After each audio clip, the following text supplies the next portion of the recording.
Do you have a suggestion for a Rockstar Impact Podcast guest? Go to impactpodcast.com and just click Be a Guest to recommend someone today. This edition of the Impact Podcast is brought to you by ERI. ERI has a mission to protect people, the planet, and your privacy, and is the largest fully integrated IT and electronics asset disposition provider and cybersecurity-focused hardware destruction company in the United States, and maybe even the world. For more information on how ERI can help your business properly dispose of outdated electronic hardware devices, please visit eridirect.com. This episode of the Impact Podcast is brought to you by Closed Loop Partners.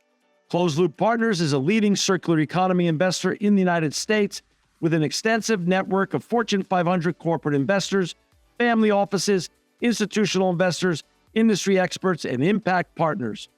Closed Loop's platform spans the arc of capital from venture capital to private equity, bridging gaps and fostering synergies to scale the circular economy. To find Closed Loop Partners, please go to www.closedlooppartners.com.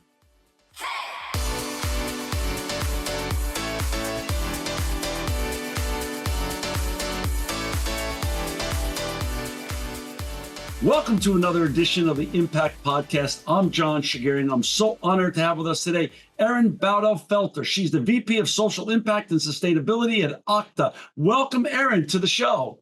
Hey, thanks, John. Thanks for having me. Hey, before we get talking about what you and your colleagues are doing in sustainability and social impact at Okta, and for our listeners and viewers, it will, of course, be in the show notes, but you can find them at www.okta.com. Talk a little bit about the Erin Baudo-Felter background story. Where did you grow up and how did you get on this very impactful and exciting journey that you're on? Yeah, thanks for asking. So I have lived all over. I was born in New York, grew up in Texas, and then have spent my adult years in California. So I've seen a lot. Pretty good trifecta, by the way. Those are pretty great places to live in your life. So yes, 100%. This has only sort of made sense later as I look back at my career. But when I think about my origin story, my mom was a hippie in the 60s and she marched for civil rights and has that kind of countercultural orientation. And my dad was a very successful businessman. And so growing up and now seeing that I've found this career in corporate social impact for, the last 20 years, sort of makes sense in hindsight that I found a way to combine those two things into this incredible job. And when I was in school, when I was coming up, I had no idea this was a career at all. I didn't know that this. Where'd you go to school? I went to college at UT Austin, University of Texas at Austin, and studied archaeology and anthropology. Yeah, there you go. And then later, once I started working and discovered in my first company, I was very lucky that they had a very small corporate social responsibility program in that first company I was in, and I got exposed to this. And I always say it was like a lightning bolt hit me. Wow! It was just really one of those moments in life. I said, I don't know what this thing is, but I want to do that. I love it. You knew. I knew. Yeah. It was just something kind of sparkly about it to me. And I eventually went back and got an MBA once I realized that, wow, I really wanted to understand business, first of all, better, and be able to speak the language of business and then apply that to solving, broader challenges in the world and trying to make a positive difference. I love it. And you got your MBA over at UCLA Anderson, huh? I did. Yes, I did. Great. So you're I love it. You got two great schools represented. That's for sure. Talk a little bit about when did you join Okta?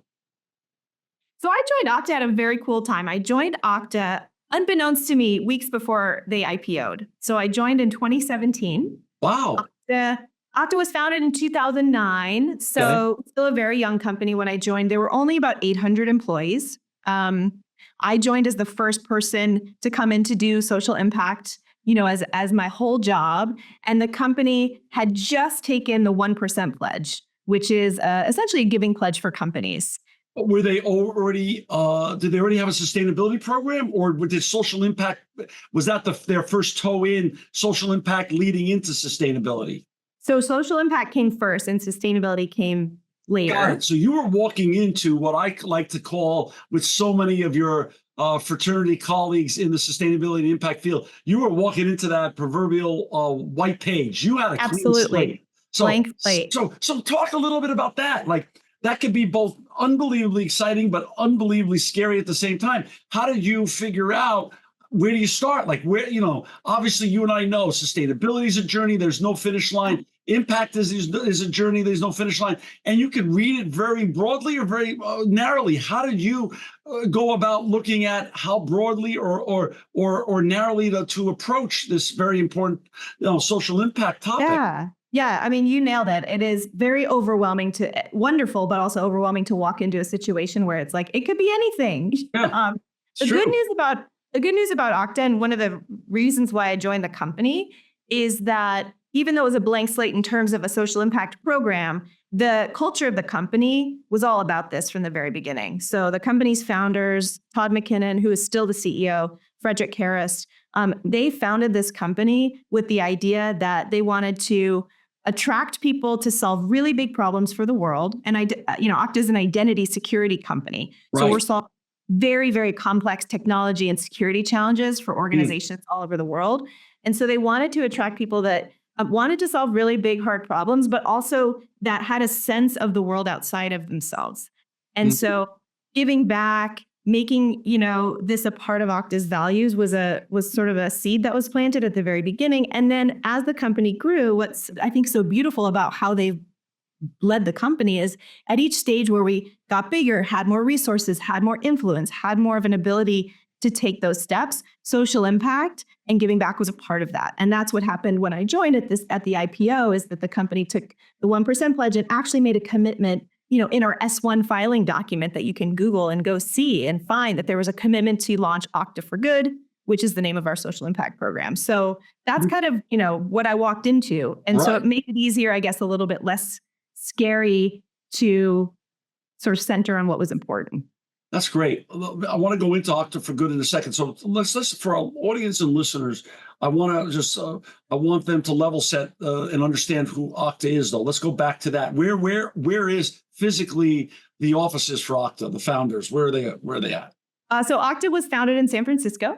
Got it. So we're a Bay Area-based tech company. Of course, now we're all over the world in over a dozen countries and serving organizations in hundreds of countries. But over 6,000 employees and over $2 billion in sales. So this is quite a sizable security company. Absolutely. Yep. Absolutely. Okay. So now you come in and you're, Okta for Good. Talk a little bit about when you launched that and what you wanted from the launch, and then how's it gone since you launched it? Yeah. So the 1% pledge is a really nice framework for companies who are just starting out in impact work. It provides, I would say, a template for how to get started. And that's how we utilized it. And now we kind of coach and help other companies in that ecosystem to utilize it too. But it's essentially a pledge of three things. It's financial pledge. In our case, it was equity, pre-IPO equity that was set aside to be able to use for Okta for Good. It's a pledge of employee time.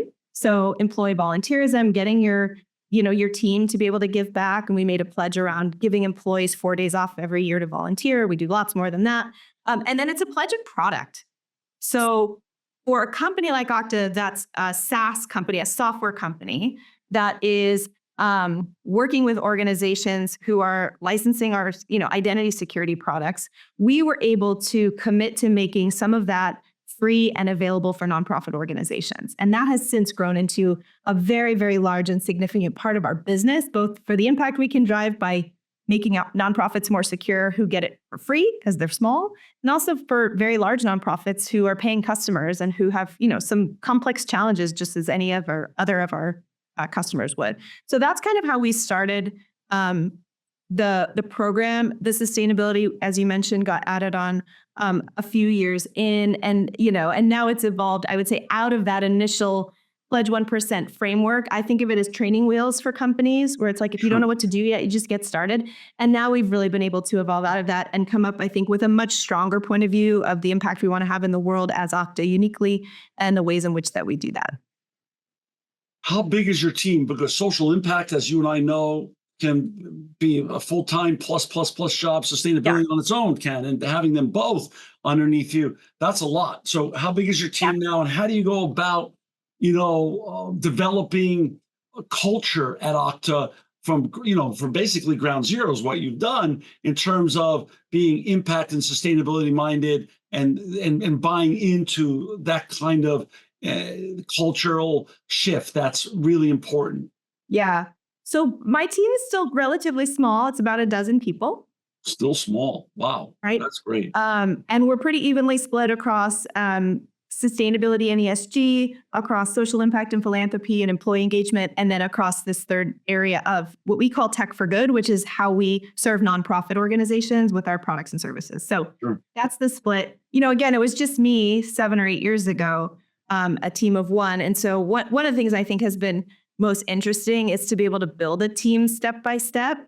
It all seems like it makes sense now at 12 people. It sounds like, but when you see kind of how we built it and the decisions you have to make, what do you resource first and what do you resource second? That was all very interesting. Let's talk a little bit about building a team, because it's a much different scenario. I'm 62 years old. So obviously when I went to, when I went to high school and then when I went to NYU and continued my education, there was no such thing as getting a PhD in environmental sciences and all that other kind of stuff. What kind of folks are applying for that kind of job, and what kind of coaching and mentoring can you give young people that are looking to work at great places like Okta with great people like you that allow them not only to make a nice living, but also to make a difference? Yeah. The number one trait that I hire for is empathy. Really? And maybe that sounds a little soft, sounds great. But it's really strategic, because if you think about what a team like mine has to do, we have to understand the business well enough to be able to understand what we're good at and where we have pull and where we have resource and where we have impact from the ways in which our business runs. We also then have to go outside of the company into the community and into the world and understand what the challenges are and what the problems are, and be able to fuse those two things together into the ways in which Okta can uniquely help, maybe, and uniquely make an impact. And to do that, I think the biggest thing there's a lot of brain activity in that, right? There's strategy, there's all these things, but for me, empathy is the most important thing, because if you don't empathize with the community, first of all, you're not gonna be a good partner. You're not gonna authentically show up and listen, which is the most important thing we can do, is listen first, right? To understand what the need is. And then similarly, you gotta have empathy for the business. If you don't, and I've seen this many times with impact teams, you end up just at cross purposes. And you aren't effective and you can't get things done because you're trying to say go left and they're going right. And you don't have the empathy and the understanding of how to influence in the right way. And so that's the number one thing I look for. Practically speaking, about half my team has worked in the nonprofit sector at some point in their career. I have not. So in some ways, I've hired for some of my own deficiencies, because I believe that to serve, that's a big audience for us in many pieces of our work. And in order to serve them best, we should understand them and what they need. I love that. Yeah. Really and great. then, on the more kind of academic side, I got an MBA. I felt like I needed that to be able to, again, have the understanding of how business worked and the ways in which I could pull levers to make an impact. Some of the folks on my team have MBAs and advanced degrees in certain types of environmental areas and things like that. But, I go back to that empathy being the most important piece in my mind. I go back to, you were just really just by getting your MBA, you were just polishing your gene. Your gene pool is, hippie do-gooder mom and businessman dad, and so you've got a great gene pool that mixed, and you were polishing both as you got educated and formally educated, and now getting practically educated in the real world. I think that makes the quality of empathy, I think, is unbelievably underestimated, and I think you're so spot on. Since you are the VP of Social Impact and Sustainability, I want to break it down. You've been there 7 years now. talk about two of your favorite stories from each sector. What's one of your favorite contributions and wins that you got in the social impact sector that you're so proud of? And then talk about one on the sustainability and environmental side that you're likewise really proud of as well. Oh my gosh. I mean, that is a tough one. It's a Sophie's choice of leadership. Exactly. Oh my God. I know. I apologize to all of our partners that I will not name. Oh, it's okay. Well, let's just go with recency Okay. because Okay. that's safer and maybe Fair. unbiased. But last week I was in Washington, D.C. for this incredible convening of humanitarian organizations and their technology leadership put on by an organization called NetHope. NetHope works with, let's say, the 60 plus largest NGOs in the world who are doing, organizations like the Red Cross and UNICEF and Oxfam and Save the Children. And they convene them with the leaders of the tech sector in order to solve big global challenges for these organizations, humanitarian development challenges. We've been a part of that ecosystem as a participant for almost 10 years. We show up every year to this convening. We have many customers in this cohort of large NGOs who use Okta's technology. So we've gotten to know the really, really, really incredible challenges that come with delivering aid in hard to reach places around the world and in difficult conditions. And we have done some philanthropic grant making as well in this community. Last week, we announced a new commitment of $2.5 million over the next 5 years to NetHope, specifically focused on helping these large NGOs with cybersecurity. It's not very well known that actually nonprofits are some of the most targeted organizations by threat actors of any. And people are always say, why in the world would someone attack a nonprofit? Like, what's wrong with people? And it's not obvious on the surface, but you think about it, threat actors understand, first of all, they have a lot of times very sensitive data on vulnerable populations where threat actors might be able to extract a lot of value by having that data and by being able to, sell it or whatever. That's right. That's one. The other piece is they move a lot of money around, right? These organizations raise hundreds of millions of dollars from donors. And it is also assumed that their security and technology posture is just not where it is for maybe other kinds of organizations with more resources. And so it's a huge problem. It puts already vulnerable communities at vastly greater risk than they are today because of increasing threats. And we don't think that's okay. So we made this commitment, and we're really, really, I think, hopeful that it will spur more investment and more awareness about this problem so that we can all kind of work together. That's interesting. Let's just take a break and also circle back on that one issue in that your mission of your company is protection and is brand protection, people protection, data protection. Yes. Of Okta. And for our listeners and viewers, again, it's going to be in the show notes, but you can find Erin and her colleagues at okta.com, OKTA.com.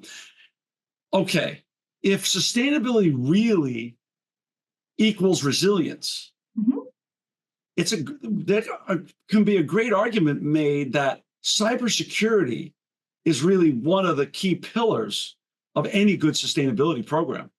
100%, and a corporate responsibility on its own. 100%, really. Exactly. Right. So you're it's sort of full circle that you're coming in terms of helping these nonprofits to help keep them sustainable and resilient.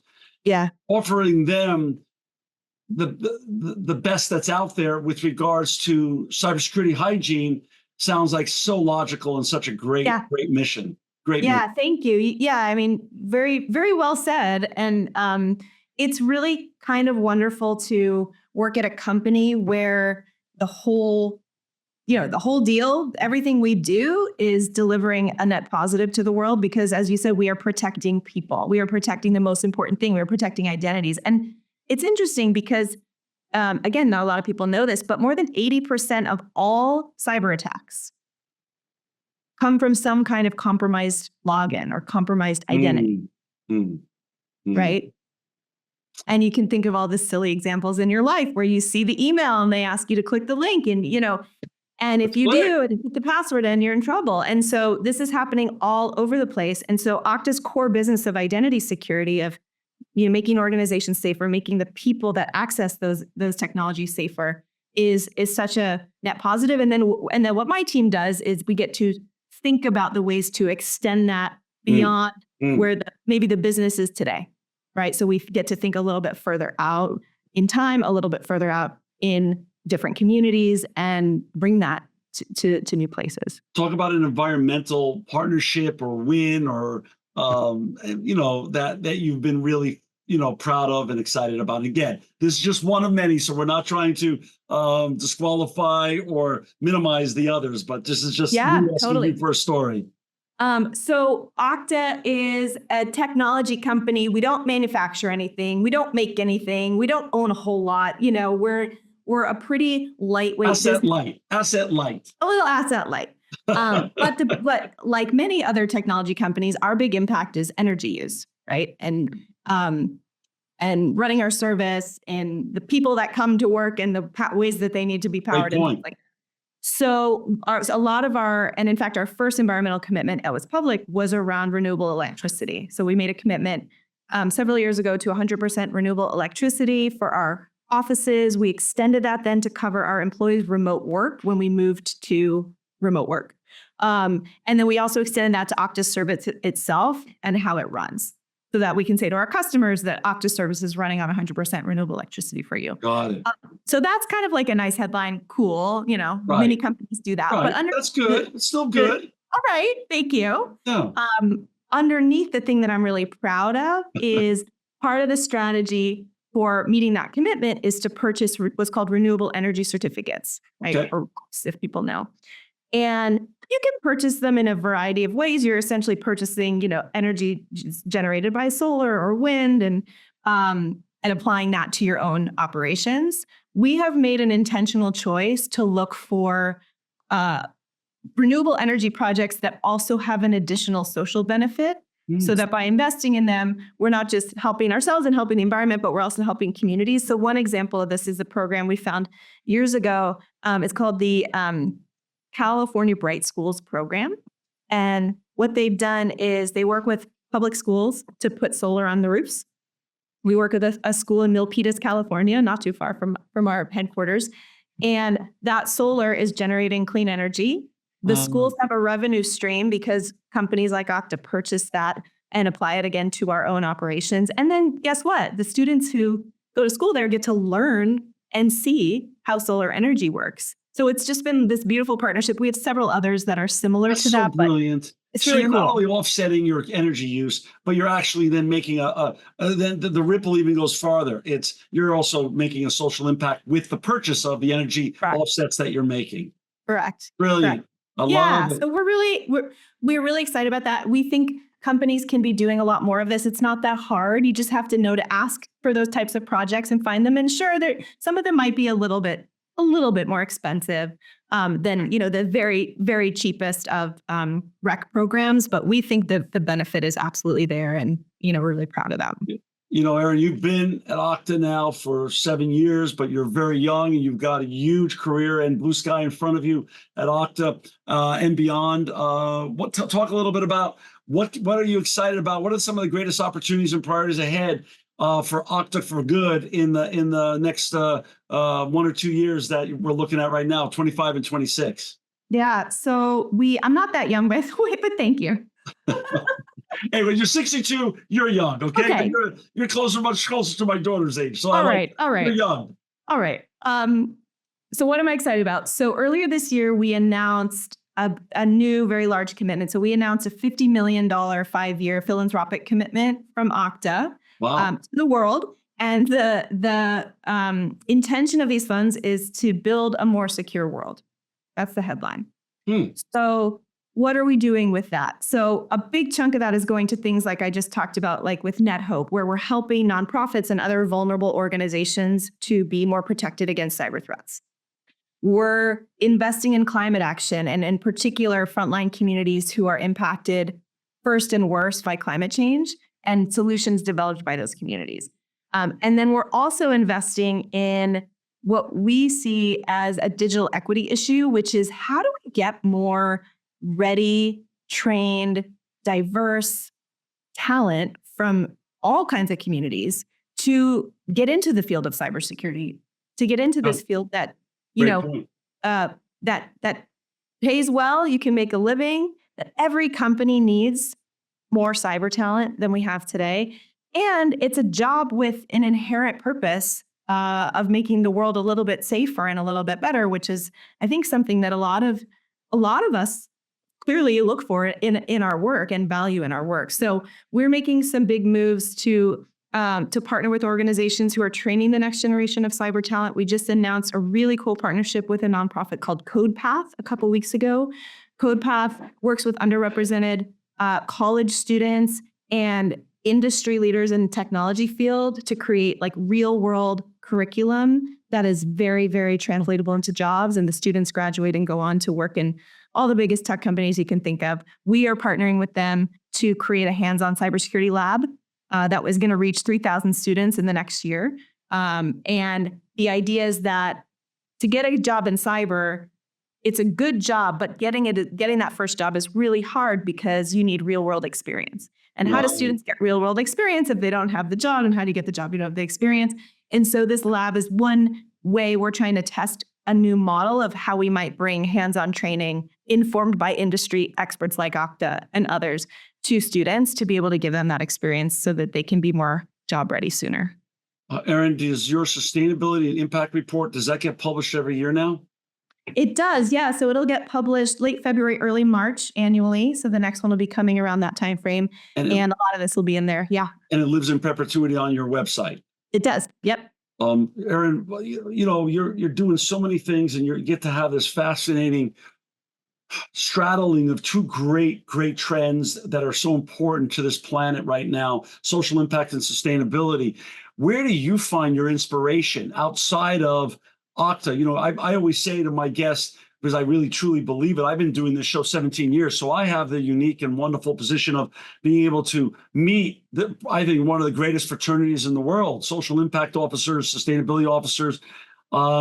Where are you looking for your inspiration and fresh ideas when you're trying to get inspired and get some aspirational vision as well? What's your go-to?